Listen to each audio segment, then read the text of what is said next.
যেমন আপনার আমার কলিজার টুকরা বিশ্ব নবী ইমামুল আম্বিয়া সাইয়্যিদুল মুরসালিন খাতামুন নবীন নবীজির ইন্তেকালের আগে আম্মা জান আয়েশাকে বললেন, ও আয়েশা আমার মিসওয়াকটা দাও। আম্মা জান আয়েশা আল্লাহর নবীকে মিসওয়াক দিলেন। নবীজি সুন্দর করে মিসওয়াক করলেন, ওযু করলেন। কি করলেন? সুন্দর করে মিসওয়াক করলেন, ওযু করলেন। আম্মা জান আয়েশা রাদিয়াল্লাহু তাআলা আনহা জিজ্ঞাসা করেন, ও প্রাণের স্বামী, এত সুন্দর করে মিসওয়াক করতেছেন, ওযু করতেছেন, রাহমাতুল লিল আলামিন বলে, আয়েশা একটু পরে মালাকুল মউত আমার সাথে এসে সাক্ষাৎ করবে আর আমি এই দুনিয়া ছেড়ে চলে যাব। নবীজির ইন্তেকালের আগে নবীজি মৃত্যুর জন্য প্রস্তুতি নিচ্ছেন, মৃত্যুর জন্য প্রস্তুতি নিচ্ছেন। নবীজি মিসওয়াক করলেন, ওযু করে আল্লাহর নবী পবিত্র হয়ে শুয়ে পড়লেন আর বললেন, ইয়া আয়েশা আইনা আবু বকর, আমার আবু বকর কোথায়? আমার আবু বকরকে আমার কাছে ডাইকা নিয়ে আসো, আমি আমার আবু বকরের সাথে শেষ সময় কথা বলতে চাই। আল্লাহু আকবার। হযরতে আবু বকরকে ডেকে আনা হলো। নবীজি শুয়ে আছেন। একটু পরে আজরাইল এসে সাক্ষাৎ করবে। একটু পরে আজরাইল এসে সাক্ষাৎ করবে। সাইয়েদনা আবু বকর নবীজির কাছে আসলেন, নবীজি জড়ায় ধরলেন আর বললেন, আবু বকর আপনি তো ছিলেন আমার সবচেয়ে কাছের মানুষ। সাইয়েদনা আবু বকর ছিলেন শ্বশুর আর আমার নবী ছিলেন তার জামাই। দুইজনের মধ্যে এমন সম্পর্ক, আল্লাহু আকবার। আবু বকর 3টা চুমা দিলেন আমার নবীজির কপাল মোবারকের মধ্যে। সাইয়েদনা আবু বকর 3টা চুমু দিলেন আমার নবীর কপাল মোবারকের মধ্যে। আল্লাহর নবী আবু বকরের হাত ধরে আবু বকরকে দোয়া করতেছেন আর সান্ত্বনা দিচ্ছেন, আবু বকর আমার ইন্তেকালের পরে আমার সাহাবীদেরকে দেখা রাখেন। এ আবু বকর আপনার হাতে অনেক বড় আমানত আমি দায়িত্ব দিয়ে গেলাম। সব সাহাবীরা আল্লাহর নবীর এই অবস্থা শুনে কারো মন ভালো না। রাহমাতুল লিল আলামিনের স্ত্রীগণ আমাদের আম্মা জান্নাত পাশে বসে আছেন। হঠাৎ করে দরজার মধ্যে নক করলেন। ফাতেমা দরজা খুলে দিলেন। আল্লাহর নবী জিজ্ঞেস করলেন, ইয়া ফাতেমা ইফতাহিল বাব, দরজা খুলে দাও। হযরত ফাতেমা দরজা খুলে দিলেন। দরজার সামনে একজন মানুষ দণ্ডায়মান দাঁড়িয়ে আছে। রাহমাতুল লিল আলামিন জিজ্ঞেস করলেন, ফাতেমা আমার দরজার ওই পাশে কে দাঁড়িয়ে আছে? হযরত ফাতেমা বলে, আব্বা জান এই পর্যন্ত আমাদের বাড়িতে যারা এসেছে সবাইকে আমি চিনি জানি, কিন্তু আজকে এমন একজন ব্যক্তি আমাদের বাড়ির গেটের সামনে দণ্ডায়মান দাঁড়ানো, যার চেহারা আমি আজ পর্যন্ত কোনোদিন দেখি নাই। আল্লাহর নবী ডাক দিয়া বললেন, ফাতেমা দরজার কাছে যিনি দাঁড়ানো তুমি তাকে কিভাবে চিনবা? ফাতেমা ডাক দিয়া বলেন, কেন ইয়া আবি লিমা তাবকি, আপনার চোখে পানি কেন? আপনার চোখে পানি কেন? রাহমাতুল লিল আলামিন বলে, আয়েশা রে, ফাতেমা রে, আমার দরজার পাশে দণ্ডায়মান তাকে তুমি কোনোভাবেই চিনবা না। এর কারণ হলো সে যদি কারো দরজার কাছে যায় খালি হাতে ফিরে না, খালি হাতে ফিরে না। এই কথা শুনে হযরত ফাতেমা কান্না করা শুরু করলেন। তিনি বুঝতে পেরেছেন দরজায় মালাকুল মউত দাঁড়ানো।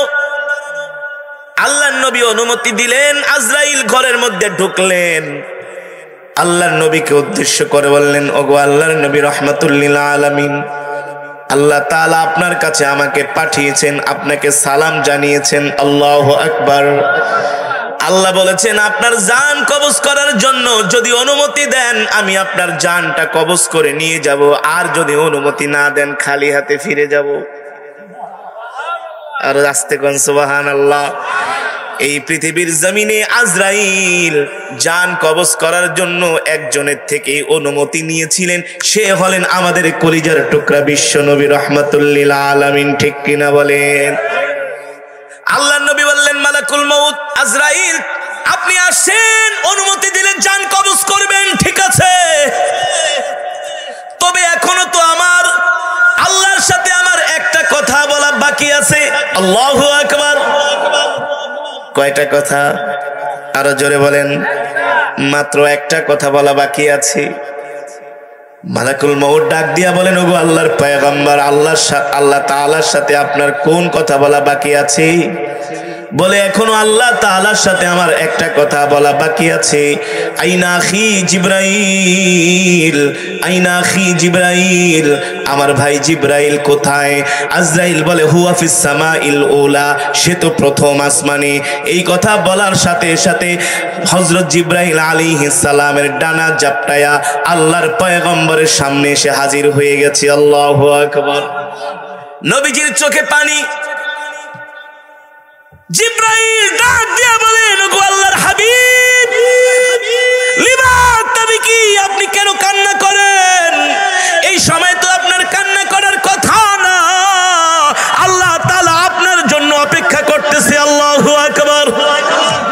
আপনার সাথে আপনার বন্ধুর সাথে চূড়ান্ত সাক্ষাৎ হবে, এই সময় কেন কান্না করেন?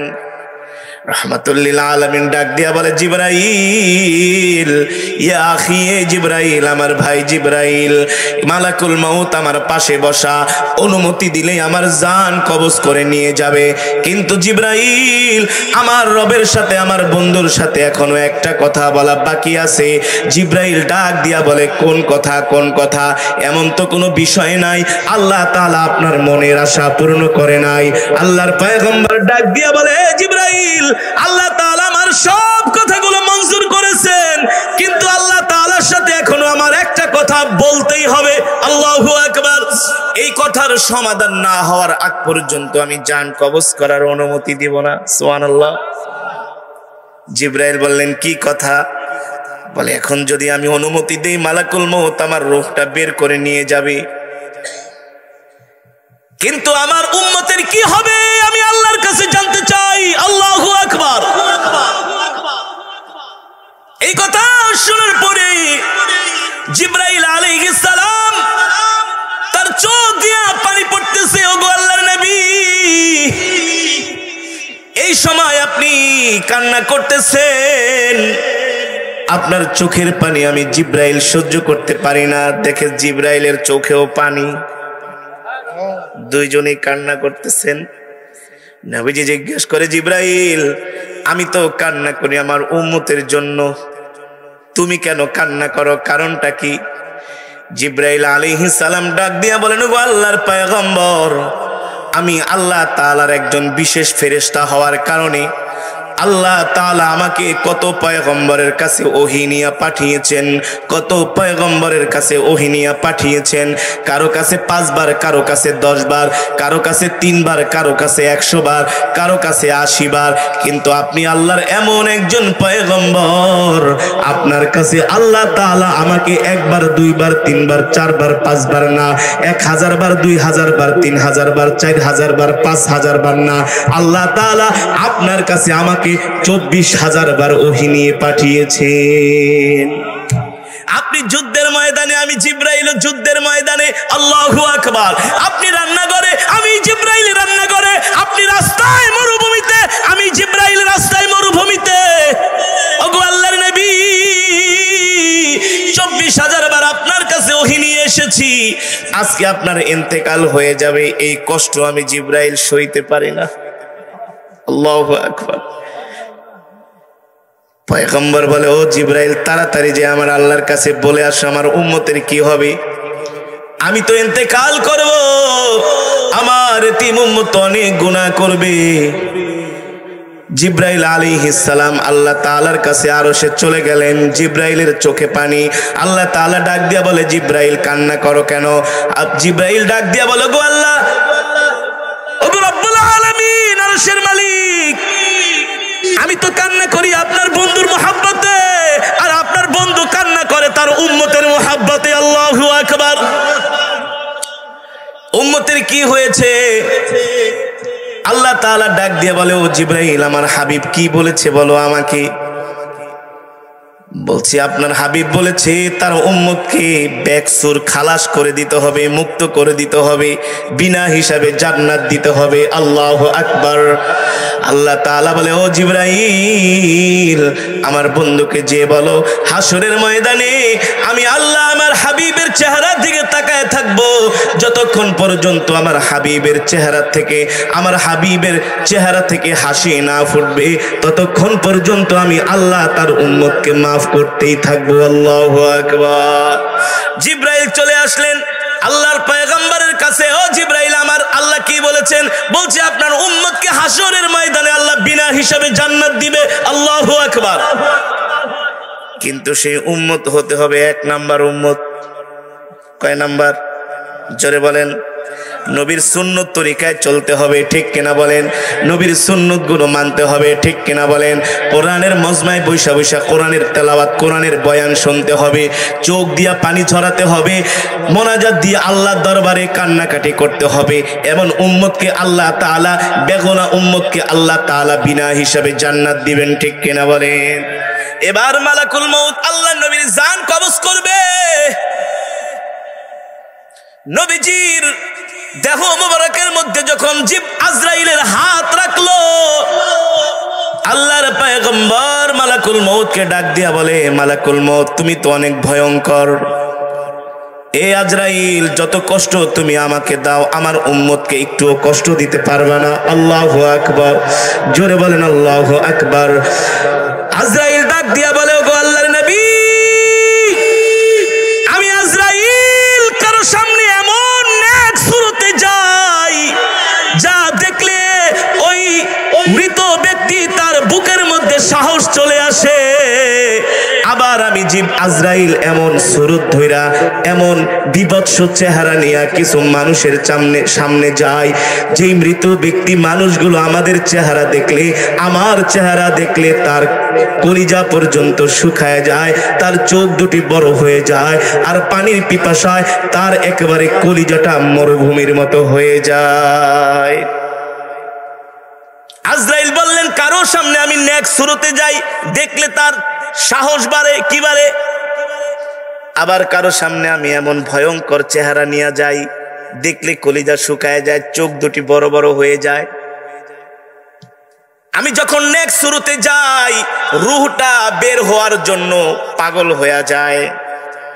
আবার কারো সামনে আমি এমন বিভৎস চেহারা নিয়ে যাই, আমাদেরকে রূহ দেখলে আর বের হতে চায় না, রূহ পালায় থাকার চেষ্টা করে, হাতের পায়ের আঙ্গুলের নিচে চলে যায়, হাতের আঙ্গুলের নিচে চলে যায়। তখন আমি আজরাইল জোরে জোরে মেরে মেরে তার দেহ থেকে রূহটাকে বের করি। যারা দুনিয়ার জমিনে আল্লাহর নাফরমানি করে, তাদের সামনে আজরাইল ভয়ঙ্কর চেহারা নিয়ে আসে, তাদের সামনে ভয়ঙ্কর চেহারা নিয়ে আসে, দুর্গন্ধযুক্ত পোশাক নিয়ে আসে। চেহারা দেখা মাত্র তাদের কলিজা শুকায় যায়, চোখ দুটা বড় বড় হয়ে যায়, হতাশ হয়ে যায়, দুনিয়া ছেড়ে যেতে মন চায় না, পানির পিপাসায় কলিজা শুকায় যায়। নবীজি বলছেন, ওই সময়ে যদি সারা পৃথিবীর সমুদ্রের পানিগুলো তাকে পান করা হয়, তারপরও পিপাসার স্বাদ। আবার আজরাইল বলে, আমি কারো সামনে এমন সুন্দর চেহারা নিয়ে যাই, রূহ আমাকে দেখা মাত্র শরীর থেকে বের হওয়ার জন্য পাগল হয়ে যায়। সুবহানাল্লাহ বলেন, আরো জোরে বলেন সুবহানাল্লাহ। যারা এই দুনিয়ার জমিনে নামাজ পড়ে না, কি পড়ে না?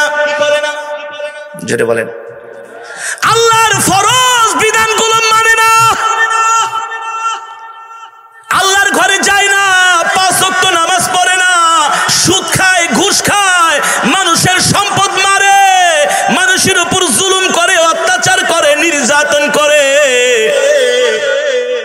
অর্থের গরমে, ক্ষমতার গরমে মানুষের উপর জুলুম করে এমন মানুষ আছে কি আছে না?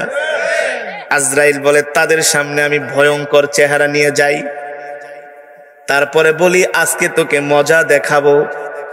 এতদিন মানুষের সাথে খারাপ ব্যবহার করছিস, মানুষের উপর অত্যাচার করেছিস, জুলুম করেছিস, নির্যাতন করেছিস, তোর পালা শেষ। আজকে তোকে ভয়ঙ্কর ভাবে শাস্তি দেওয়া হবে। সাহাবায়ে কেরাম জিজ্ঞেস করলেন, ওগো আল্লাহর নবী, তাহলে গুনাহগারের এই অবস্থা হবে? যারা জান্নাতি হবে, যারা মুমিন হবে, ইন্তেকালের সময় তাদের কি অবস্থা হবে? এই কথা বলার পরে আল্লাহর নবী সাহাবীদেরকে কোরআনের একটা আয়াত তেলাওয়াত করে শুনাইলেন। সুবহানাল্লাহ বলেন। সে আয়াতটা আপনাদেরকে শোনাবো। এতক্ষণ যে বললাম গুনাহগারের সামনে আজরাইল আসবে ভয়ঙ্কর চেহারা নিয়ে, আর জান্নাতীদের সামনে যারা জান্নাতি হবে, মুমিন হবে, আল্লাহর পেয়ারা বান্দা হবে, তাদের সামনে আসবে আজরাইল সুন্দর একটা চেহারা নিয়ে। যারা এই প্রচন্ড ঠান্ডার মধ্যে, শীতের মধ্যে ঠান্ডা পানি দিয়ে উযু করে ফজরের নামাজ পড়ে, আজরাইল তাদের সামনে ভয়ঙ্কর চেহারা নিয়ে আসতে পারবে না। আল্লাহু আকবার। যারা ঠান্ডার মধ্যে কোরআনের মজমায় বৈশা বৈশা কোরআনের তেলাওয়াত শুনে, আল্লাহু আকবার, তাদের কোনো চিন্তা নাই। কি নাই? চিন্তা নাই। আর যারা শীতের অজুহাতে, ঠান্ডার ভয়ে, ঠান্ডার অজুহাতে ঘরের মধ্যে বৈশা বৈশা বিড়ি টানে, আছে কি আছে না? নাই? যে দেখেন বৈশা বৈশা ঘরের মধ্যে শুয়া শুয়া বিড়ি টানে, ফেসবুক দেখে, ঘরের মধ্যে আড্ডা মারে, কোরআনের মজমায় আসে না, মসজিদে পাওয়া যায় না, ধর্মীয় কোনো কাজে পাওয়া যায় না, নামাজ একক তো পড়ে না, নামাজের কথা বললে বলে তুই নামাজ পড়স, আমি নামাজ পড়ি না, তাতে কি হয়েছে? তোর চাইতে আমার ঈমান মজবুত আছে। নাই? এই সমাজে এমনও মুসলমান আছে শুক্রবারে জুমার নামাজ পর্যন্ত পড়ে না। নাই? প্রতি রাত্রে এক প্যাকেট কইরা বেনসন সিগারেট লাগে, এক বোতল কইরা মদ লাগে। নাই? আজরাইল বলে মজাটা দেখাবো মরণের সময়। এই কারণেই দেখবেন নাফরমান ব্যক্তিদের মরণের সময় তাদের চেহারাটা ভয়ঙ্কর হয়ে যায়, দেখলেও ভয় লাগে। সাহাবায়ে কেরাম জিজ্ঞেস করলেন, ওগো আল্লাহর নবী, যারা নাফরমান হবে তাদের সাথে আজরাইল এমন আচরণ করবে, কিন্তু যারা জান্নাতি হবে তাদের কি হবে? আমাদেরকে একটু শোনান। সাহাবীদের সামনে নবীজি যখন এই বয়ান করতেছেন, সাহাবীরা হতাশ হয়ে গেছে। হতাশ, বলেন কি ওগো নবী, আজরাইল এমন ভাবে আমাদের সাথে আচরণ করবে, তাহলে যারা জান্নাতি হবে, নেককার হবে, তাদের অবস্থা কি হবে? আল্লাহর পয়গম্বর সাহাবীদেরকে বলে, ও সাহাবীরা, আল্লাহ নিজে বলতেছেন, ইয়া আইয়াতুহান নাফসুল মুতমাইন্নাহ ইরজিই ইলা রাব্বিকি রাদিয়াতাম মারদিয়া ফাদখুলি ফি ইবাদি ওয়াদখুলি জান্নাতি। আল্লাহু আকবার।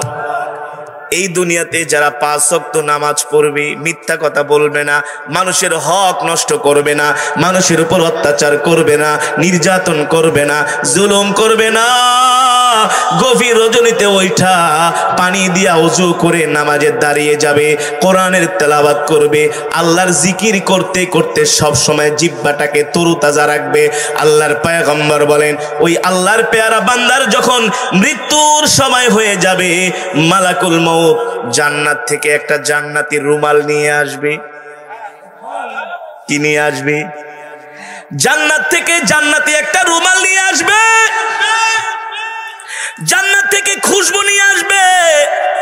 ওই রুমালের মধ্যে মালাকুল মউত খুশবুটা মাখবে, মাখার পরে মালাকুল মউত ওই জান্নাতি ব্যক্তির থুতনির কাছে রুমালটা ধরবে। আল্লাহু আকবার। কি ধরবে? জান্নাতি ব্যক্তির থুতনির মধ্যে এখানে রুমালটা ধরবে। আপনাদেরকে প্রশ্ন করি, আমরা সুগন্ধি লাগাইলে সুগন্ধির ঘ্রাণ নেই কি নেই না? নেই না? বারবার করে সুগন্ধির ঘ্রাণ নিতে থাকি। ঠিক যারা জান্নাতি হবে, মালাকুল মউত তাদের সাথে কত সুন্দর আচরণই না করবে। আল্লাহু আকবার, জোরে বলেন আল্লাহু আকবার। যখন ওই জান্নাতের রুমালের মধ্যে খুশবু মাখিয়ে মালাকুল মউত তার থুতনির সামনে ধরবে, আর সে ওই সুঘ্রাণ এমন করে তার নাকের মধ্যে যাবে, আস্তে করে সে ঘুমিয়ে পড়বে। ওই ঘুমানোর মধ্যেই জান্নাতের খুশবু নাক দিয়া টানতে থাকবে, আর ওই টানের চোটেই তার দেহ থেকে আল্লাহ তাআলা রূহটাকে বের করে নিবে, কোনো টের পাবে না। আরো জোরে বলেন সুবহানাল্লাহ। আল্লাহ আপনি আমাদের এমন মৃত্যু দান করুন, বলি আমিন। আরো জোরে সরে বলি আমিন। এই কারণেই তো আল্লাহর পয়গম্বরের স্ত্রী আমাদের আম্মা জান খাদিজাতুল কুবরা রাদিয়াল্লাহু তাআলা আনহা, আল্লাহর নবীর সাথে যখন আম্মা জানের বিয়ে হলেন, কোন বর্ণনায় এসছে আম্মা জান 40 মণের অধিক স্বর্ণের মালিক ছিলেন। সব সম্পদগুলো আল্লাহর রাস্তায় দান করে দিলেন, আল্লাহর নবীর হাতে উঠায় দিলেন। আল্লাহর নবী সব সম্পদগুলো গরিব মুসলমানদের মাঝে বিলায় দিলেন। নবীজির ঘরে বাজার করার মতো পয়সা নাই, আম্মা জান খাদিজাকে কাপড় কিনে দেওয়ার মতো নবীজির পকেটে পয়সা নাই, ঘরে বাজার পর্যন্ত করতে পারে না, সেই পয়সাটুকুন আল্লাহর পয়গম্বরের হাতে নাই। আম্মা জান খাদিজা রাদিয়াল্লাহু তাআলা আনহা ছিলেন আরবের ধনাঢ্য মহিলা, আরবের ধনাঢ্য ব্যক্তি। আম্মা জান খাদিজা কিছু টাকা ছিল, সেগুলো দিয়ে আম্মা জান বাজার করেন আর সংসার চালায় নেন। হঠাৎ করে একদিন আল্লাহর নবী গভীর রজনীতে বাড়িতে গেলেন। আম্মা জান রাদিয়াল্লাহু তাআলা আনহা আল্লাহর নবীর জন্য গভীর রজনী পর্যন্ত দরজার সামনে বসে বসে নবীজির জন্য অপেক্ষা করতেছেন। নবীজি ঘরে যায় একবার শুধুমাত্র দরজাটা নক করছেন, সাথে সাথে আম্মা জান ঘরের দরজা খুলে দিছেন। নবীজি এত খুশি হয়ে গেছেন, ডাক দিলেন, ওগো খাদিজা, তুমি কি রাত্রবেলা ঘুমাও নাই? এত গভীর রাত, একবার দরজা নক করলাম, সাথে সাথে খুলে দিলা।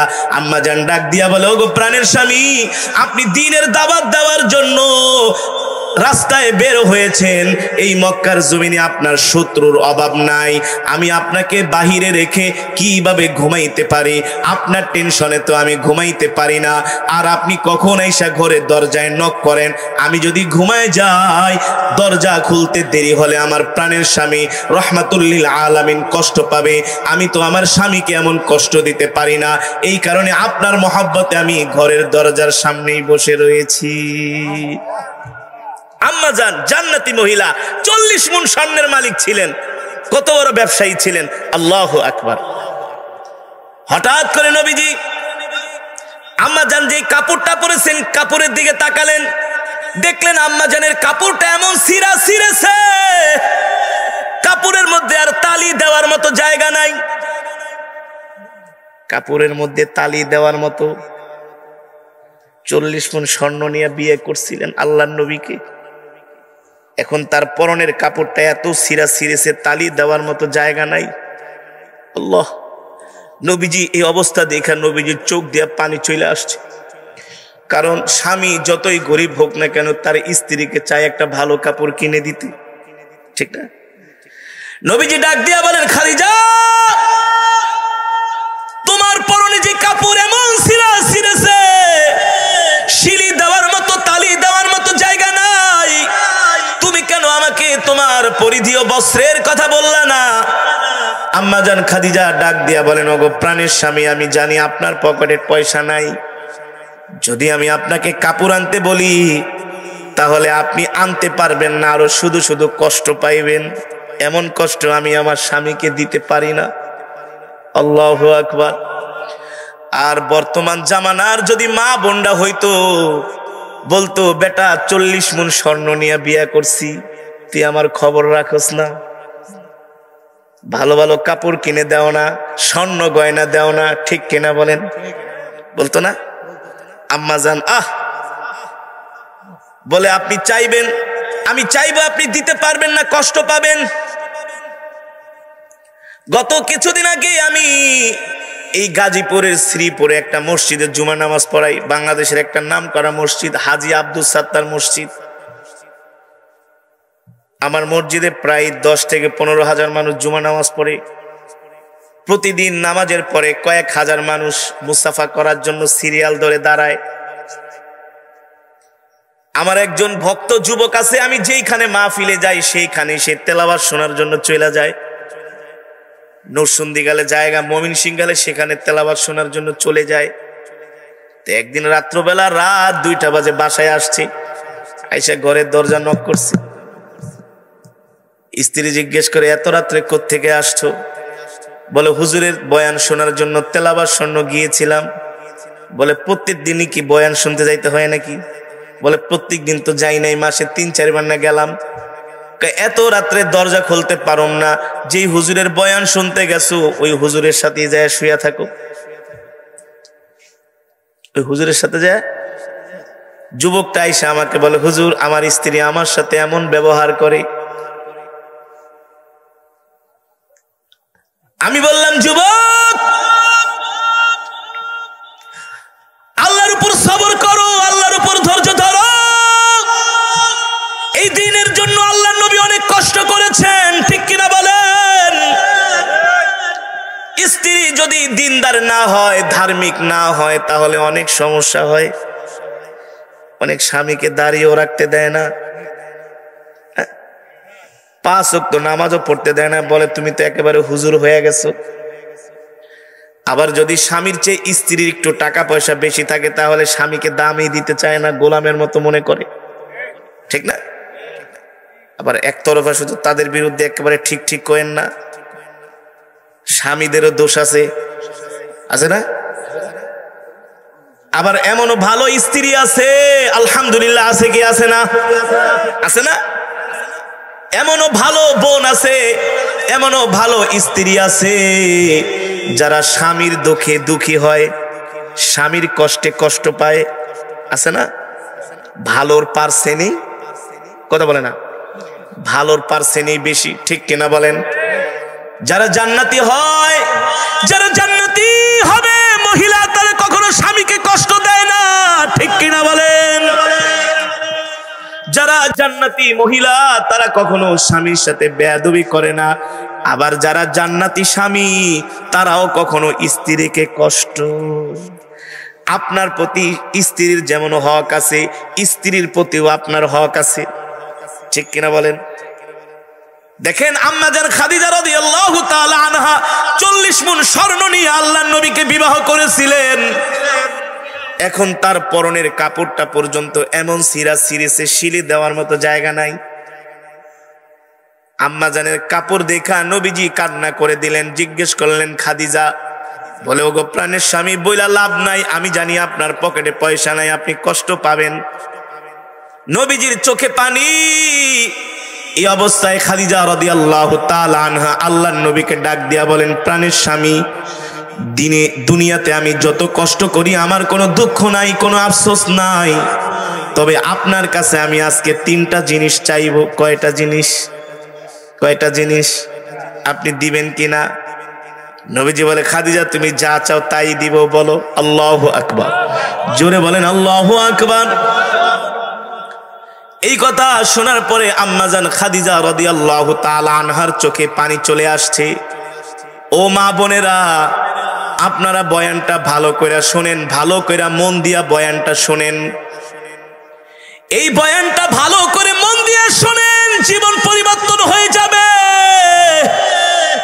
আমাদের আম্মা জান খাদিজা রাদিয়াল্লাহু তাআলা আনহা কেমন ছিলেন?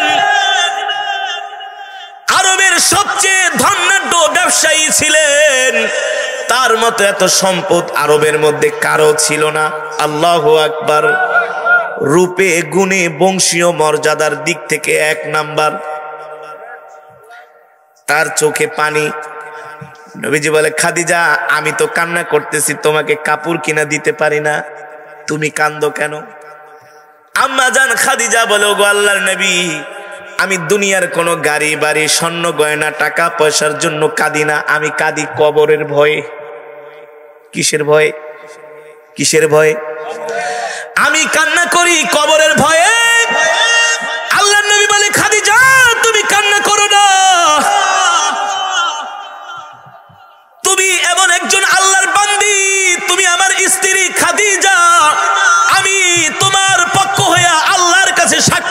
আমার খাদিজা ভালো। আল্লাহু আকবার। নবীজি যদি বলে খাদিজা ভালো, আল্লাহ তাকে জান্নাত দিবে কি দিবে না? আর খাদিজা কেমন খাদিজা? আল্লাহর পেয়ারা বান্দি, ভালো করে হযরত খাদিজা রাদিয়াল্লাহু তাআলা আনহার এই জীবনীটা শুনেন ভালো করে মন দিয়া। আল্লাহর পয়গম্বর বলে, খাদিজা তুমি তো আমার প্রিয়তমা স্ত্রী, তুমি তো আমার দ্বীনের সহযোগী, তুমি তো ইসলামের অনেক খেদমত করেছো, তোমার সব সম্পদ আল্লাহর রাস্তায় দান করে দিছো, আল্লাহ তোমাকে জান্নাত দিবে, তারপরে তুমি কেন কবরের ভয়ে কান্না করো? এই কথা শোনার পরে আম্মাজান খাদিজা বলে, গো আল্লাহর নবী, কবরের ভয়ে আমি রাত্রে ঘুমাইতে পারি না। ওই অন্ধকার কবরে একা একা কিভাবে থাকবো? ওই কবরে আমি কিভাবে একা একা বাস করব, যেখানে নাই কোনো বাতি, নাই কোনো সাথী? হযরত খাদিজার চোখের পানি দেখে আল্লাহর নবী তাকে সান্ত্বনা দিয়া বলতেছেন, খাদিজা রে, কান্না করো না, কান্না করো না। তোমাকে কবরে শোয়ানোর সাথে সাথে দুইজন ব্যক্তি এসে তোমার সাথে সাক্ষাৎ করবে। কয়জন ব্যক্তি? মুনকার নাকির ফেরেশতা না, তাদের বাদ দিয়া দুইজন ব্যক্তি এসে তোমার সাথে সাক্ষাৎ করবে, তোমাকে সান্ত্বনা দিবে। আম্মাজান খাদিজা বলে, গো আল্লাহর নবী, কি ফেরেশতা? বলে, না, ফেরেশতা না। কে আমার সাথে এসে সাক্ষাৎ করবে কবরের মধ্যে?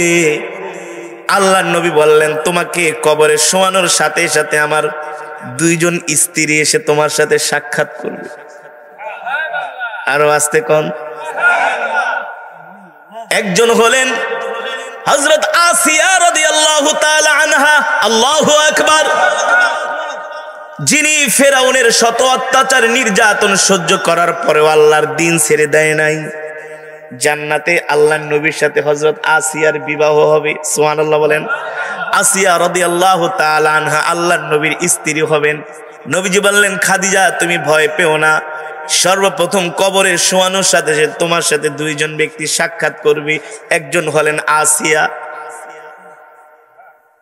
আম্মাজান বললেন, ওগো আল্লাহর নবী, আরেকজন কে? বলল, আরেকজন হলেন মারিয়াম আলাইহিস সালাম। আল্লাহু আকবার। তিনি হবেন আমার স্ত্রী। কিন্তু বর্তমানে আমাদের মা বোনদের এমন হিংসা, তারা হইলে বলতো আমার সাথে সাক্ষাতের দরকার নেই, আমি একাই থাকুন। ঠিক কিনা বলেন? বামনরা কিছু মনে করেন না। আল্লাহ নবী বললেন, আসিয়া তোমাকে সাহস দেওয়ার জন্য, তোমাকে সান্ত্বনা দেওয়ার জন্য আমার দুইজন স্ত্রী তোমার সাথে সাক্ষাৎ করবে। আল্লাহু আকবার। তাতেও আম্মাজান খাদিজার চোখের পানি বন্ধ হয় না কবরের ভয়ে। আল্লাহর পয়গম্বর ডাক দিয়া বলে, খাদিজা রে, কান্না করো কেন? কান্না করো কেন? এই দুনিয়ার জমিনে যে আল্লাহর পেয়ারা বান্দা, পেয়ারা বান্দি হবে, তার কবরটাকে আল্লাহ রাব্বুল আলামিন আল কবরু রাওদাতুম মির রিয়াজিল জান্নাহ।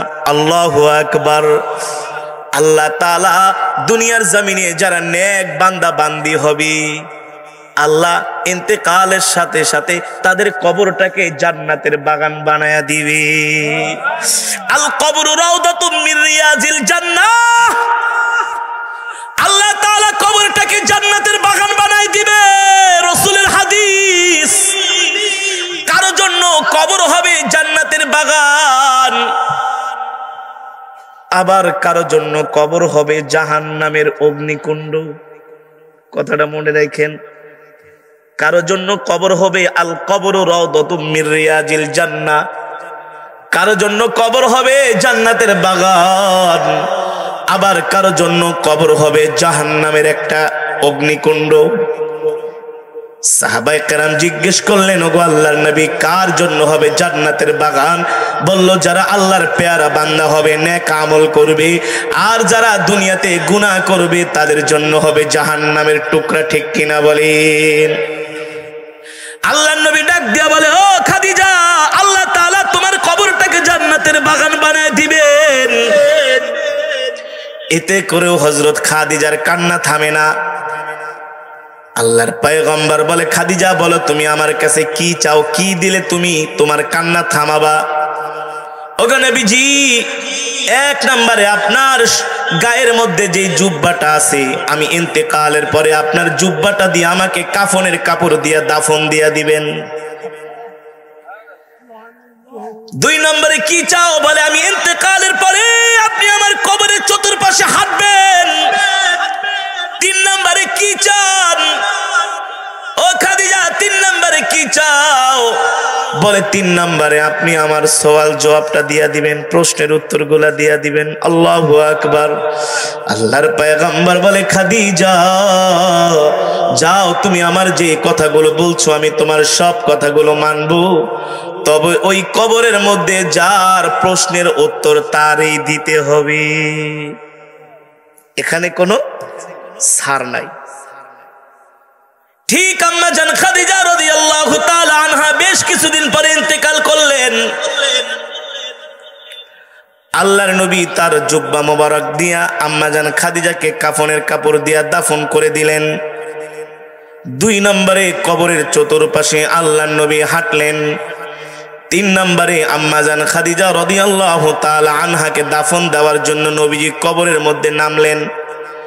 নামার পরে আম্মা জান খাদিজা রাদিয়াল্লাহু তাআলা আনহার চেহারা মোবারকটা কিবলার দিকে ফিরিয়ে দিচ্ছেন। কোন দিকে? জোরে বলেন। কিন্তু বারবার চেহারাটা আসমানের দিকে ফিরা যায়। নবীজি তার চেহারা যায় কিবলার দিকে, কিন্তু তার চেহারা ঘুরা আসমানের দিকে ফিরা যায়। একবার, দুইবার, তিনবার হওয়ার পরে নবীজি হতাশ হয়ে গেলেন যে আমার খাদিজার চেহারা ঘুরায় দেয় কিবলার দিকে। মুসলমান মারা গেলে কোন দিকে ঘুরায় দেয়? তবে একটা কথা মনে রাখবেন, হাদিস শরীফের কথা, যারা দুনিয়াতে আল্লাহর সাথে নাফরমানি করবে, আল্লাহর কোরআনের বিরোধিতা করবে, নবীকে গালি দিবে, ইসলামকে ভালো লাগবে না, ইসলাম মানবে না, আল্লাহর সাথে দুশ্মনী করবে, আল্লাহর হুকুম মানবে না, আল্লাহর হুকুমের বিরুদ্ধে কথা বলবে, তাদের ইন্তেকালের পরে আপনি কবরের মধ্যে তার মাথাটা, তার চেহারাটা পশ্চিম দিকে ফিরায় দিবেন, কিন্তু ফেরেশতারা আয়েশা তার চেহারাটা অন্য দিকে ঘুরায় দিবে। ফেরেশতারা বলবে, এ দুনিয়াতে আল্লাহর নাফরমানি করছস, পশ্চিম দিকে আসস নাই, এখন মরণের সময় পশ্চিম দিকে যাবি, এত সোজা না। মরণের আগে চেহারাটা পশ্চিম দিকে ফিরোস নাই, অহন্তর চেহারাটা ফিরাবি পশ্চিম দিকে, এটা হবে না। দুনিয়াতে চেহারা ছিলি গুনার দিকে, নাফরমানির দিকে, এখন আর কিবলার দিকে তোর চেহারা আমি আল্লাহ রাখবো না, ফেরেশতারা তার চেহারাটা ঘুরায় অন্য দিকে ফিরায় দিবে। ঠিক আল্লাহর নবী আম্মা জান খাদিজা রাদিয়াল্লাহু তাআলা আনহার চেহারা মোবারকটা কিবলার দিকে ঘুরায় দেয়, ঘুরে না, থাকে না, চেহারাটা আসমানের দিকে ফিরা থাকে। আল্লাহু আকবার। নবীজি নিজে টেনশনে পড়ে গেলেন, কি হয়েছে? জিব্রাইলও আসতেছে না। জিব্রাইলও ওমা ইয়ানতিকু আনিল হাওয়া ইন হুয়া ইল্লা ওয়াহয়ুন ইউহা, আল্লাহ তাআলার পক্ষ থেকে হযরত জিব্রাইল সব ওহীর মাধ্যমে জানায় দেয়। এই কারণেই তো নবীজির কাছে জিব্রাইল 24,000 বার আসছে। কত হাজার বার? জোরে বলেন, কত হাজার বার? কাফেরেরা তরবারি নিয়া মসজিদে বাইতুল্লাহর দেয়ালের পাশে লুকায় আছে, নবীজি তো আর জানে না। জানেন কি? জোরে বলেন। আল্লাহ জিব্রাইলকে বলে, এ জিব্রাইল তাড়াতাড়ি যাও, কাফেরেরা অস্ত্র নিয়ে আমার বন্ধুকে, আমার হাবিবকে হত্যা করার জন্য দাঁড়ায় আছে, তাড়াতাড়ি যায় বলো এখানে কাফেররা অস্ত্র নিয়ে লুকায় আছে, আমার নবীকে অন্য পথ দিয়ে চলে যেতে।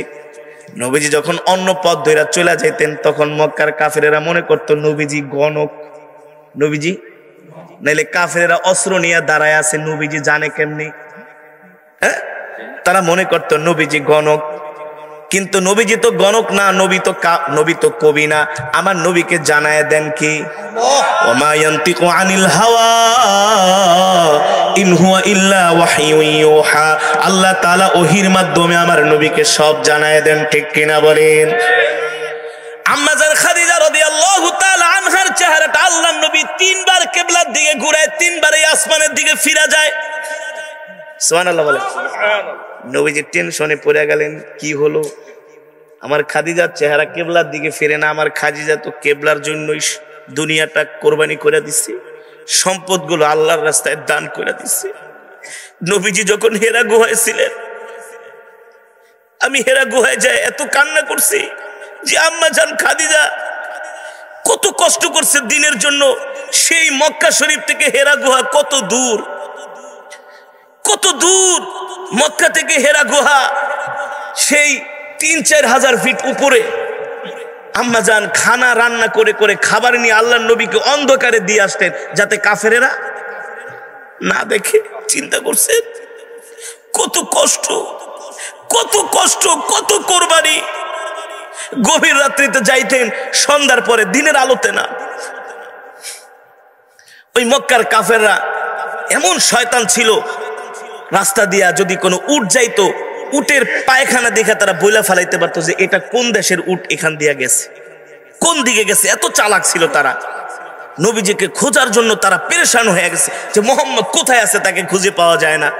নবী তো হেরা গুহায় ধ্যানে মগ্ন। আম্মাজান খাদিজা মাগরিবের আজান দিলেই, অন্ধকার হইলে খাবার রান্না করে করে আল্লাহর নবীর জন্য নিয়ে যেতেন, রাতের পর রাত, দিনের পর দিন। এই কারণে আল্লাহ আমার আম্মাজান খাদিজার উপরে এত খুশি হয়েছে, এত খুশি হয়েছে। আল্লাহু আকবার, জোরে বলেন আল্লাহু আকবার। নবীজির জন্য খাবার রান্না করে আম্মাজান বসে থাকতেন।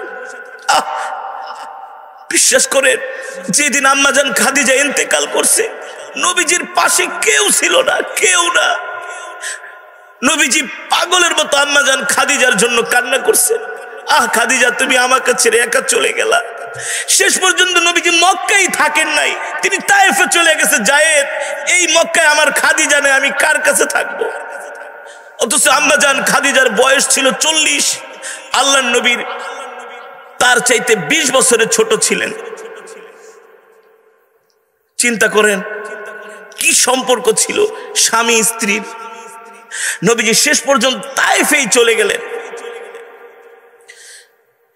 সেই আম্মাজানের চেহারা মোবারকটা কিবলার দিকে ফিরে না, আসমানের দিকে ফিরে থাকে। জিবরাইলও আসে না। নবীজি হতাশ হয়ে গেলেন। আল্লাহ তাআলা জিবরাইলকে বলল, জিবরাইল তাড়াতাড়ি যাও, আমার হাবিব কষ্ট পাইতেছে। আমার খাদিজার চেহারাটা বারবার আমি আসমানের দিকে আল্লাহ ফিরাই দিতেছি ফেরেশতাদের দ্বারা। আমার হাবিব তো বুঝতেছে না। যাই আমার হাবিবকে সুসংবাদ দাও। জিবরাইল আসলেন, নবীজির চোখে পানি। জিবরাইল ডাক দিয়া বলে, গো আল্লাহর নবী, আপনি কান্না করেন কেন? জিবরাইল, দেখো ভাই, আমার খাদিজার চেহারাটা আমি কিবলার দিকে ফিরিয়ে দিচ্ছি, কিন্তু তার চেহারা আসমানের দিকে ঘুরে যাচ্ছে। জিবরাইল ডাক দিয়ে বলো, গো আল্লাহর নবী, আপনি কান্না করবেন না, আপনার চোখের পানি আল্লাহ সহ্য করতে পারেনি, আমাকে পাঠায় দিছে। আপনার স্ত্রী হযরত খাদিজা ইসলামের জন্য এত কষ্ট করছে, এত কষ্ট করছে, আল্লাহ এত কষ্ট করছে, এত কষ্ট। আল্লাহ এত খুশি হয়ে গেছে খাদিজার উপরে। তার সওয়াল জবাবের প্রশ্নের উত্তর আপনার দেওয়ার দরকার নাই, আল্লাহ নিজেই দিয়ে দিয়েছে। আল্লাহু আকবার, জোরে বলেন আল্লাহু আকবার। আল্লাহ নবী, হযরত খাদিজার চেহারাটা বারবার কেন আসমানের দিকে ফিরে যাচ্ছে জানেন? আল্লাহ নবী বলে, জিবরাইল কেন ভাই? বলে, আল্লাহ তাআলা খাদিজাকে এত বেশি পছন্দ করে। আল্লাহ বলে, আমি আরো সে বৈশা বসে আমি আবার খাদিজার চেহারাটা দেখবো। এ ফেরেশতা, আমার খাদিজার চেহারাটা আমার আরশের দিকে, আসমানের দিকে ফিরায় দাও। আল্লাহু আকবার, জোরে বলেন আল্লাহু আকবার। মুসলমান, জান্নাত পাওয়া এত সোজা না। আজকে আমরা কবরটাকে হেলা খেলা মনে করি, মৃত্যুটাকে আমরা কিছুই মনে করি না। কিন্তু একবার ভাইবা দেখেন, আপনি এখন ইন্তেকাল করলে সকাল 9টার 10টার মধ্যে কবরের মধ্যে ঢুকায় দেওয়া হবে। একদিন, 2 দিন, 3 দিন কবরের কাছে যাবে, তারপরে আর কেউ খবরও নিবে না, খবরও নিবে না, খবরও নিবে না। ওই কবরে একা একা কিভাবে থাকবে একবার চিন্তা করছেন? কবর প্রতিদিন ডাক দিয়া বলে, ইয়া আইয়ুহান নাস, হে মানুষ, তুমি আমি কবরকে তোমরা ভুলে যেও না। আল কবর গুরফা, আমি কবর কিন্তু অন্ধকার ঘর। কবর ডাক দিয়া বলে, ইয়া আইয়ুহান নাস, হে মানুষ, আল কবরু তুরাব, আমি কবর কিন্তু মাটির ঘর। আল্লাহ, এই কবরে কিভাবে একা একা থাকবো? দুনিয়াতে একটু গরম সইতে পারি না, একটু শীত সইতে পারি না, এই যে আপনাদের এলাকায় আসলাম, একটা কম্বল মোড়া দিয়ে একটু শুয়েছিলাম,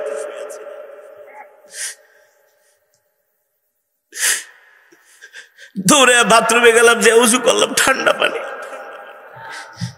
নামাজটা পড়ে সূরা মুলকের আমল করলাম, আর বললাম আল্লাহ আজকে যদি মারা যাই, যে কোনো সময় মারা যেতে পারি।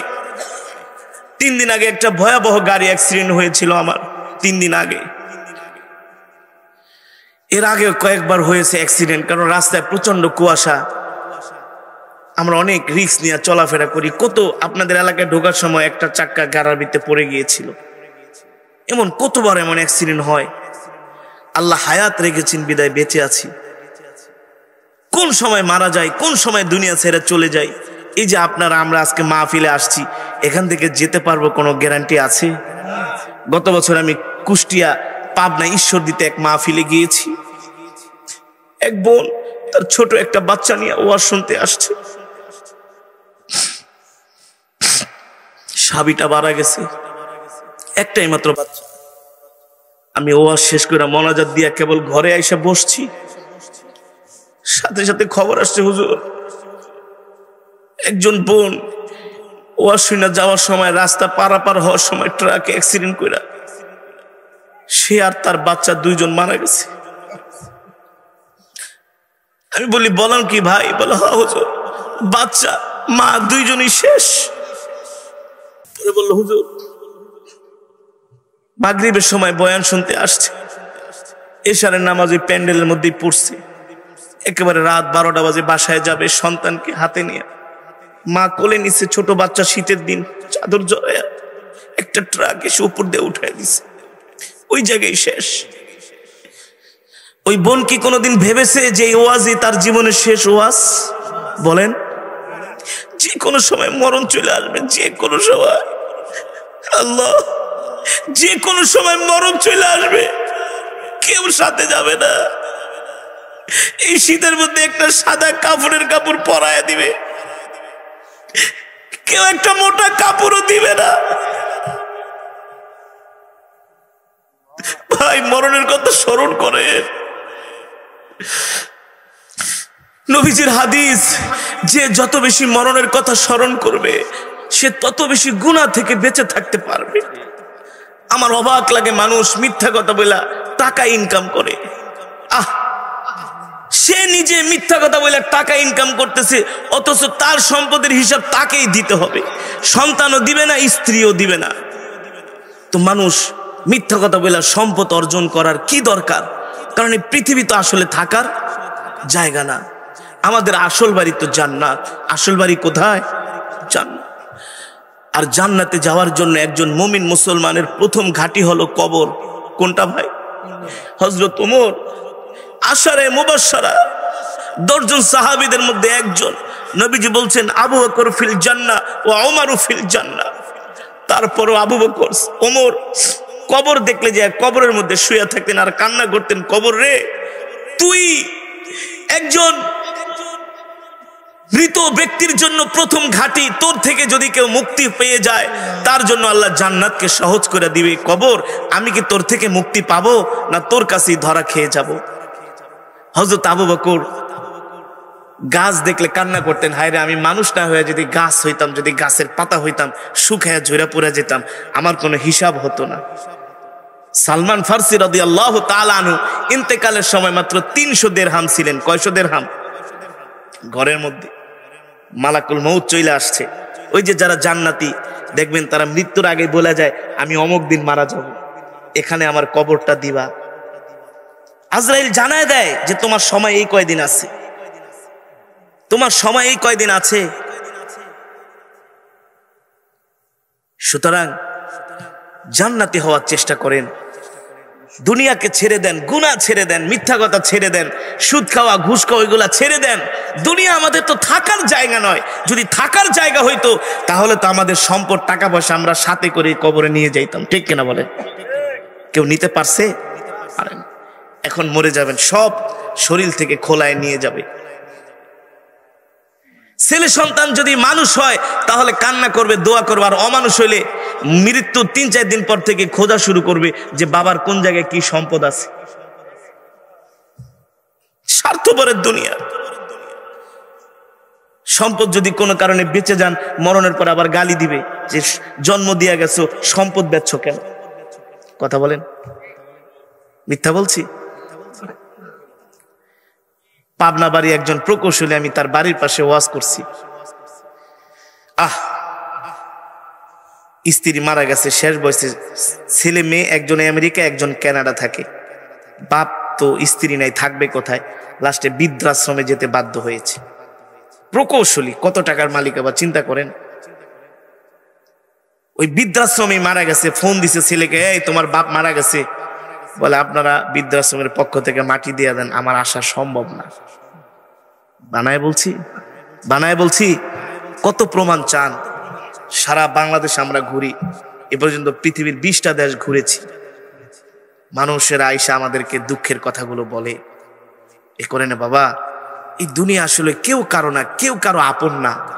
আসছি একা, যাব, কবরেও থাকতে হবে একা। এ কারণে খাবারের কাছে, খাবার খাওয়ার জন্য সময় দিতে হয়, ঘুমানোর জন্য সময় দিতে হয়, ব্যবসার জন্য, চাকরির জন্য সময় দিতে হয়, কিন্তু একটু আল্লাহর ইবাদতের জন্য কি একটু সময় দেওয়ার দরকার না ভাই? জোরে বলেন, দরকার না ভাই? আল্লাহর ইবাদতের জন্য একটু সময় দিবেন। 5টা ওয়াক্ত নামাজ জামাতের সাথে পড়বেন, একা একা বসে বসে জিকির করবেন, জিকির, ইস্তেগফার, দুরূদ শরীফ বেশি বেশি করে সেজদা যায় কান্না করবেন যে আল্লাহ ওই কবরে কিভাবে থাকবো, আল্লাহ যত কষ্ট, আল্লাহ আল্লাহ যত কষ্ট আছে কবরের, আল্লাহ আপনি সব দূর করে দেন।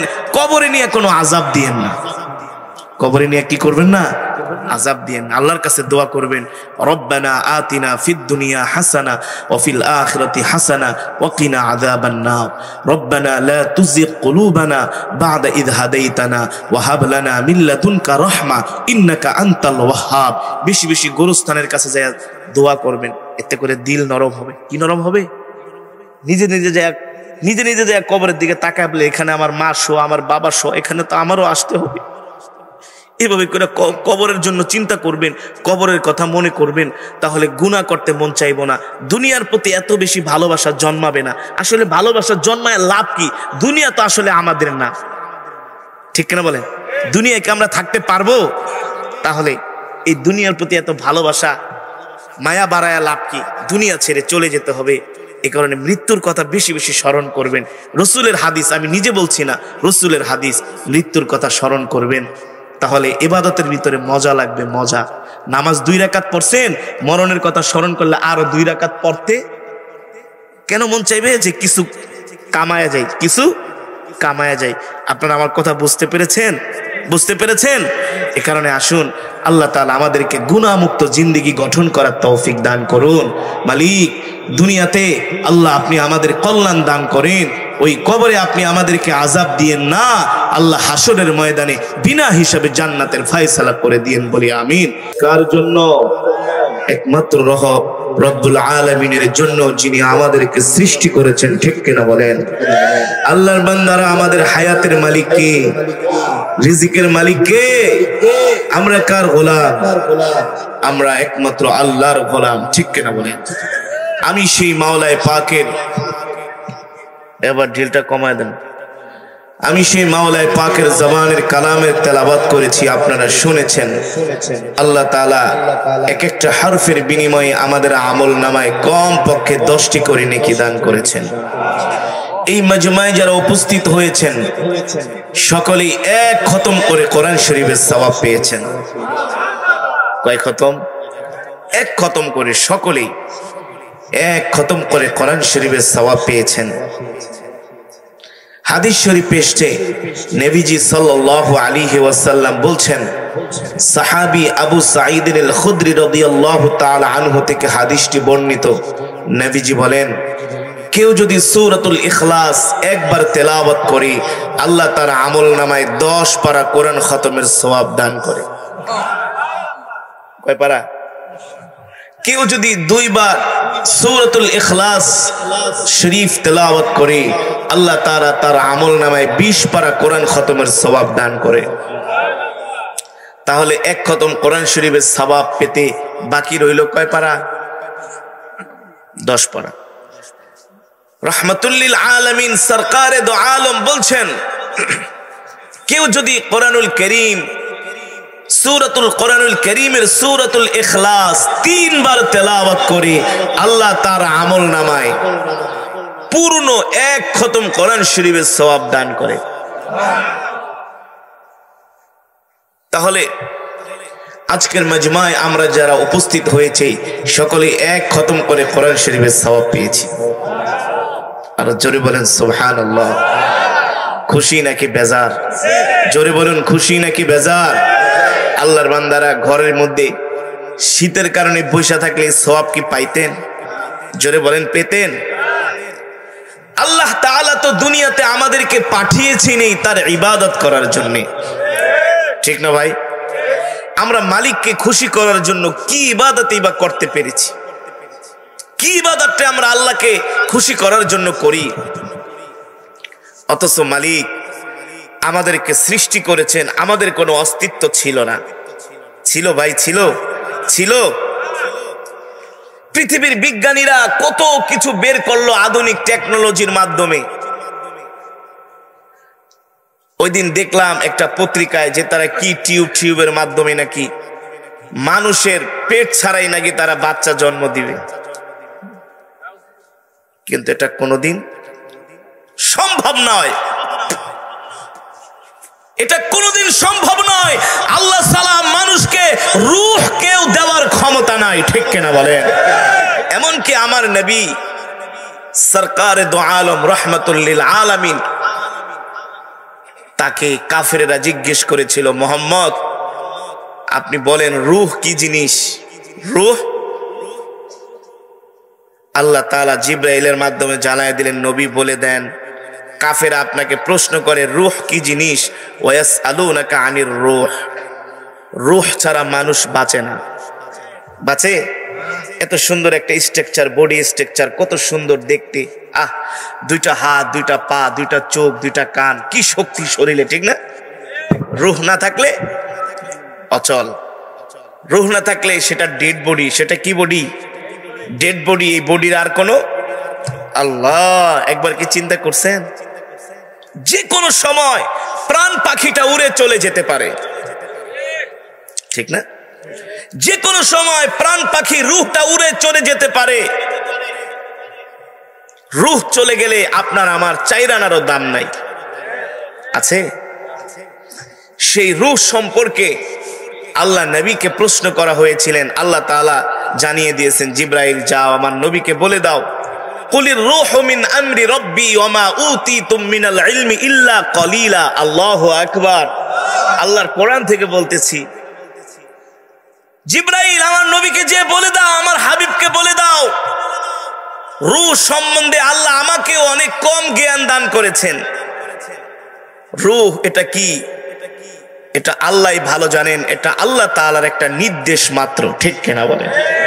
আল্লাহ তাআলার একটা নির্দেশ মাত্র। আল্লাহ নির্দেশ দেন একটা মানুষ চলাচল করে, আল্লাহ নির্দেশ দেন রূহ বের হয়ে যাও, তার দেহ থেকে রূহটা বের হয়ে যায়, ঠিক কিনা বলেন? তাহলে আল্লাহর বান্দারা, আল্লাহ দুনিয়াতে আমাদেরকে পাঠিয়েছেন কিছু সময়ের জন্য, ঠিক না? কিছু সময়ের জন্য। এই পৃথিবীতে আমরা কেউ স্থায়ী নয়, সবাই অস্থায়ী। জোরে বলেন স্থায়ী। স্থায়ী এই যে জীবনটাকে শেষ করে শরীরে রক্ত পানি করে বিশাল বিশাল বিল্ডিং বানাই, ব্যবসা প্রতিষ্ঠান, টাকা পয়সা, আসলে কি আমরা এগুলোর মালিক? জোরে বলেন। আমরা হলাম পাহারাদার। নাইট গার্ড রাত্রবেলা যেমন দোকান পাহারা দেয়, বাজার পাহারা দেয়, আমরাও ঠিক আমাদের সম্পদগুলোকে পাহারা দিচ্ছি, এর চাইতে আর বেশি কিছু নয়, ঠিক কিনা বলেন? মালিকের নির্দেশ যখন চলে আসবে, এই পৃথিবী ছেড়ে আপনাকে আমাকে ছেড়ে যেতে হবে। কেউ দুনিয়াতে আমাদেরকে বাঁচিয়ে রাখতে পারবে? জোরে বলেন, পারবে? আজরাইল মালাকুল মউত আমাদের কাছে চিঠি দিয়ে আসবে না। চিঠি দিয়ে আসবে না। হঠাৎ করে মৃত্যু আমাদেরকে পাকড়াও করবে, ঠিক কিনা বলেন? পৃথিবীর এমন কোন মানুষ নাই, আপনি জিজ্ঞেস করেন ভাই তুমি কি মরতে চাও, কি বলবে? কি বলবে? মৃত্যুকে কেউ পছন্দ মৃত্যুকে আপনি আমি পছন্দ করি বা না করি, কিন্তু মৃত্যুর হাত থেকে আমরা বাঁচতে পারবো? জোরে বলেন, পারবো? আল্লাহর বান্দারা, সেই কথাই আল্লাহ কোরআনুল কারীমের মধ্যে বলছেন, কুল্লু নাফসিন যায়িকাতুল মাউত ওয়া ইন্নামা তুওয়াফাউনা উজুরাকুম ইয়াওমাল কিয়ামাহ ফামান যুহজিহা আনিন নারি ওয়া উদখিলাল জান্নাতা ফাকাদ ফাজ ওয়া মাল হায়াতুদ দুনিয়া ইল্লা মাতাউল গুরুর। আল্লাহ রাব্বুল আলামিন বলেন, নবী দুনিয়ার মানুষদেরকে বলে দেন, প্রত্যেকটা মানুষকে মৃত্যুর স্বাদ গ্রহণ করতে হবে, মৃত্যু থেকে কেউ বাঁচতে পারবে না। ঠিক কিনা বলেন? এই মৃত্যু আল্লাহ তাআলার এমন এক নির্দেশ, প্রত্যেকটা প্রাণীকে, প্রত্যেকটা মাখলুককে, প্রত্যেকটা কীট পতঙ্গকে মরতেই হবে, কেউ এই দুনিয়াতে স্থায়ী নয়। অথচ মানুষের পিছনে মালাকুল মউত ঘুরতেছে, যে কোনো সময় পাকড়াও করতে পারে, কিন্তু মানুষ মৃত্যুকে পছন্দ করে না, মৃত্যুর সাথে কেউ দেখা করতে চায় না। কিন্তু আল্লাহ কোরআনের মধ্যে কি বলছেন বাবা? আল্লাহ কোরআনের মধ্যে বলছেন, কুল ইন্নাল মাউতাল্লাযী তাফিরুনা মিনহু ফাইন্নাহু মুলাকিকুম সুম্মা তুরাদ্দুনা ইলা আলিমিল গায়বি ওয়াশ শাহাদাতি ফায়ুনাব্বিউকুম বিমা কুনতুম তা'মালুন। আল্লাহ রাব্বুল আলামিন কোরআনের মধ্যে বলেন, হে দুনিয়ার মানুষ, তোমরা মৃত্যু থেকে যতই পলায়ন করার চেষ্টা করো না কেন, মৃত্যু থেকে কেউ বাঁচতে পারবে না, মৃত্যু থেকে কেউ বাঁচতে পারবে না। মৃত্যু তোমাদের সাথে মোলাকাত করবে, মৃত্যু তোমাদের সাথে সাক্ষাৎ করবে। তোমরা যদি মৃত্যুর ভয়ে 1000 ফিট উপরে চলে যাও, 10,000 ফিট উপরে চলে যাও, 20,000 ফিট উপরে চলে যাও, 30,000 ফিট উপরে চলে যাও, সেখানেই মৃত্যু তোমাদেরকে যে পাকড়াও করবে। ঠিক কিনা বলে? মৃত্যু ছাড়বে না। এই কারণে পয়গম্বর সুলাইমান আলাইহিস সালামের একটা ঘটনা এসেছে। তার একজন উম্মত মৃত্যুবরণ করবে, হঠাৎ করে কেমন যেন তার শরীরটা অসুস্থ হয়ে গেল। হাদিস শরীফে এসেছে, একজন মানুষ যখন মৃত্যুবরণ করে তার 40 দিন আগে মালাকুল মউত এসে তার সাথে সাক্ষাৎ করে। কি করে? মৃত্যুর পরোয়ানা দিয়ে যায়। এই কারণে দেখবেন যে মানুষটা মারা যায়, মৃত্যুবরণ করার 40 দিন আগে তার সিমটম পাল্টে যায়, কথাবার্তা, আচার আচরণ পাল্টে যায়। বিশ্বাস করেন না? যদি আপনার কেউ নিকটাত্মীয় ইন্তেকাল করে থাকে, 40 দিন আগ থেকে তার খাওয়া দাওয়ার মধ্যে পরিবর্তন চলে আসে, কথাবার্তার মধ্যে পরিবর্তন চলে আসে। আল্লাহর নবী বলেন, যেই মানুষটা ইন্তেকাল করে 40 দিন আগে মালাকুল মউত আইসা তার সাথে সাক্ষাৎ করে আর বলে, এই তোর সময় আছে আর মাত্র 40 দিন, তুই ভালো হয়ে যা, আল্লাহর কাছে তওবা কর, ইস্তাগফির ওয়ারহাম, আল্লাহর কাছে তওবা কর, আল্লাহর কাছে সাহায্য চা। যখন 40 দিন চলে যায়, 39 দিনের মাথায় প্রতিদিন একবার আসে মৃত্যুর আগে।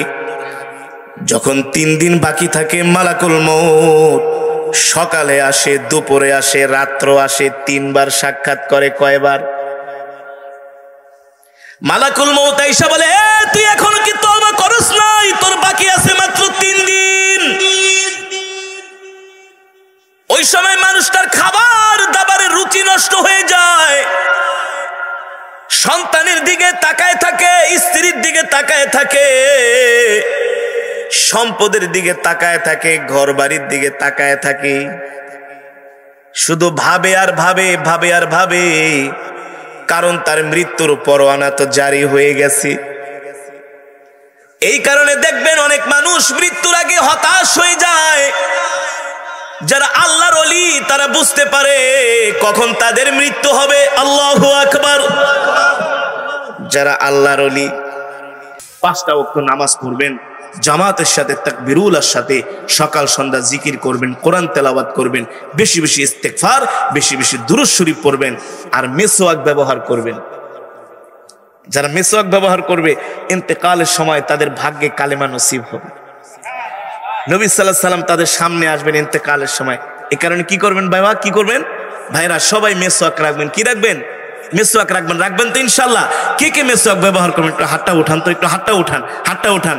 করবেন তো ইনশাল্লাহ? মেসওয়াক ব্যবহার করবেন তো ইনশাল্লাহ? আল্লাহ তৌফিক দান করুন। আর মেসওয়াক যখন ব্যবহার করবেন, যখন সুন্দর করে মেসওয়াক করবেন, তখন নামাজটাও পড়তে মন চাইবে।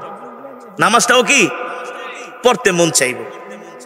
আল্লাহ তাআলা আমাদের সকলকে এই আমলগুলো করার তৌফিক দান করুন।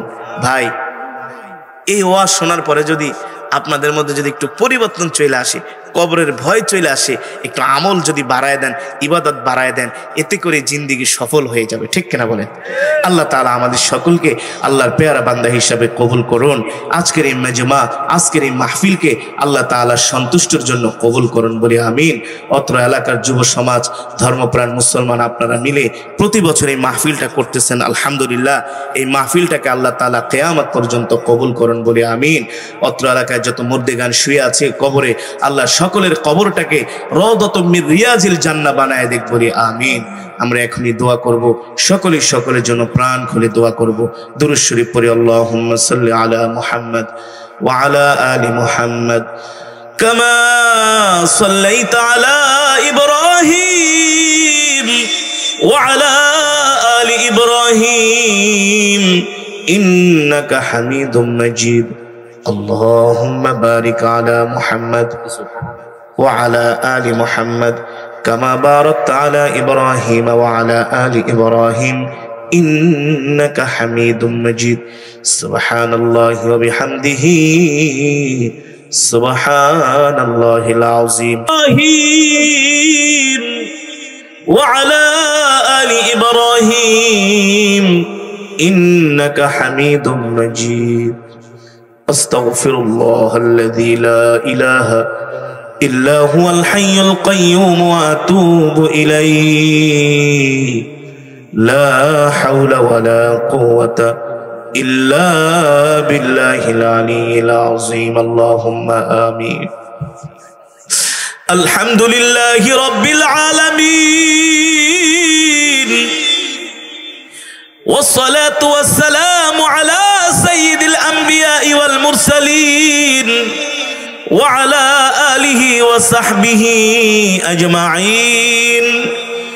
ربنا ظلمنا أنفسنا وإن لم تغفر لنا وترحمنا لنكونن من الخاسرين. ربنا آتنا في الدنيا حسنة وفي الآخرة حسنة وقنا عذاب النار. يا أول الأولين يا آخر الآخرين يا ذا القوة المتين يا راحم المساكين يا أرحم الراحمين يا أرحم الراحمين يا أرحم الراحمين يا علي يا عظيم يا حليم يا كريم. আরশের মালিক, সারা পৃথিবীর মালিক, হায়াতের মালিক, রিজিকের মালিক, আরশের মালিক, একচ্ছত্র ক্ষমতার মালিক আল্লাহ। আল্লাহু লা ইলাহা ইল্লা হুয়াল হাইয়ুল কাইয়্যুম। আলিফ লাম মিম।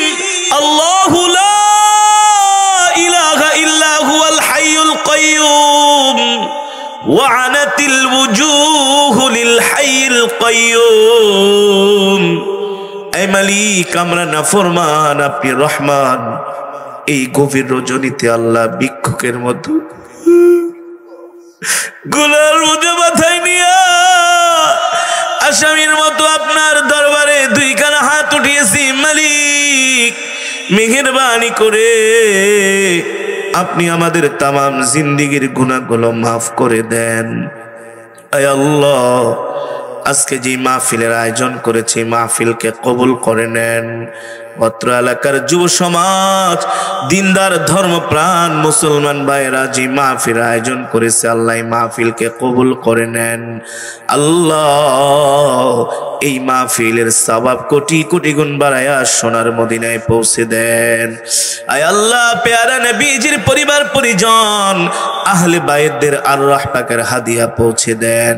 আয় আল্লাহ, বাবা আদম থেকে শুরু করে আজ পর্যন্ত যত মুমিন মুমিনাত, মুসলিম মুসলিমাত যারা অন্ধকার কবরে মাটির নিচে শুয়ে আছে, সকলের আরওয়াহ পাকের হাদিয়া পৌঁছে দেন। আয় আল্লাহ, আল্লাহ বদরের সাহাবী, উহুদের সাহাবী, খন্দকের সাহাবী, সকল সাহাবায়ে কেরামের আরওয়াহ পাকের হাদিয়া পৌঁছে দেন। জান্নাতুল মুআল্লা, জান্নাতুল বাকিতে যারা শুয়ে আছেন, সকলের আরওয়াহ পাকের হাদিয়া পৌঁছে দেন। মেহেরবানি করে আল্লাহ আমাদের জনম দুঃখিনী আব্বা জান আম্মা জান যারা বেঁচে নাই, আব্বা আম্মার কবরকে জান্নাতের বাগান বানায় দেন। আল্লাহ দাদা দাদি নানা নানি আত্মীয় স্বজন যারা ইন্তেকাল করেছেন, সকলের কবরকে জান্নাতের বাগান বানায় দেন। কিছুদিন আগে আল্লাহ আপনার এক বান্দি ইন্তেকাল করেছেন, তার কবরকে জান্নাতের বাগান বানায় দেন। অত্র এলাকার গোরস্থানে মাটির নিচে যত মুর্দেগান শুয়ে আছে, সকল কবরবাসীর কবরকে জান্নাতের বাগান বানায় দেন। সকল কবরবাসীর কবরে আযাবগুলো মাফ করে দেন।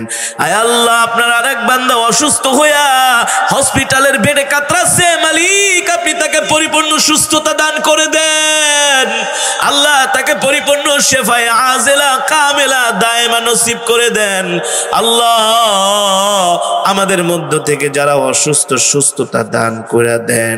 আল্লাহ যারা অসুস্থ সুস্থতা দান করে দেন। আল্লাহ আপনার বান্দারা বুক ভরা আশা নিয়ে আপনার দরবারে হাত উঠিয়েছে, এই গভীর রজনীতে আপনি কাউকে খালি হাতে ফিরায় দিয়েন না। আল্লাহ আপনি আমাদের তামাম জিন্দেগীর গুনাহগুলো মাফ করে দেন, জাহান্নামের আগুন হারাম করে দেন, একটা জান্নাতুল ফেরদাউস আমাদের জন্য আল্লাহ ওয়াজিব করে দেন। ও মালিক,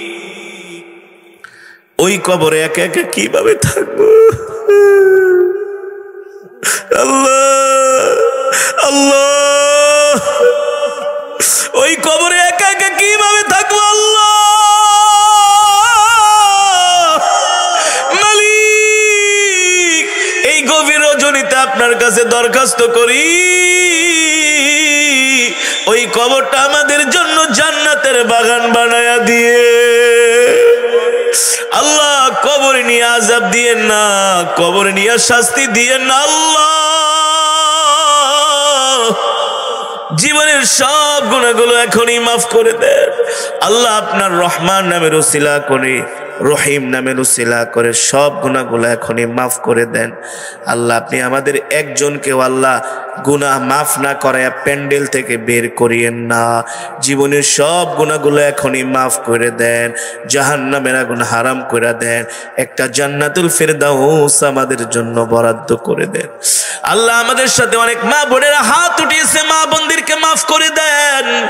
আল্লাহ মা বোনদেরকে আল্লাহ আম্মা জান খাদিজার মতো আল্লাহ দিনদার বানায় দেন, পরহেজগার বানায় দেন, মুত্তাকিন বানায় দেন।